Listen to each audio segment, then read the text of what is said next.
The power of keyword research. Okay, before you go ahead and start making posts, I'm going to suggest that you spend some time doing keyword research. You probably already have a blog set up about whatever you have it set up as, and that's great, but what I want to encourage you to do is look within your niche to decide what types of things you can go after that will rank well in the search engines. And actually, there are some tools that can help you along with this. I want to suggest a tool. It's one that I created myself. It's called matsfreekeywordtool.com. It's located right here. You just go there and you can download it. And essentially, what it's going to do, it's going to show you how to find the keywords that will work the best for your niche. And of course, this tool is free. So let me show you an example. Oftentimes, people target keywords that have too much competition, which means that you can let's say you create a post called just called dog training. Now, as you can imagine, there are tons and tons and tons of sites out there that already have that phrase in it, so you're going to have a lot of competition. You'll not be able to rank high enough on your post. Let's look at another example. Not enough searches. Let's say, for example, that you decide that you want to focus on the keyword phrase dog training in Wiconisco, Pennsylvania. That's extremely specific, and I'm sure that you could rank well for it. However, how many people are really going to be searching for that? Not too many. It's a very small town. It's where I grew up. So essentially, what I want to encourage you to do then is keep these things in mind, because you're not going to get enough visitors.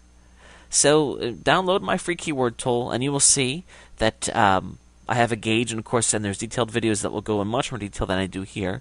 But essentially, what you want to do is you want to gauge things, and it'll show you how to look at the competition of each keyword that you look up. The more competition that you have, the harder it's going to be to rank for that term. I'd like to show you this tool in action here. Again, this is a free tool. What I did was I just entered my main keyword as dog training. So let's just say, for example, that's what my blog's about. I'm going to hit gather keywords. It's going to go through, and it's going to bring up a whole bunch of keywords related to dog training. So you can see a lot of these are things that I wouldn't have thought about. Career in dog training. Okay, that's interesting. Dog training school. And it also tells me how many times these are searched for a day, approximately. What I'm going to do next is I'm going to take all these terms. I'm going to look and see how much competition I have in the search engines. And what this is going to do, it's going to tell me how many times these exact phrases appear throughout the internet.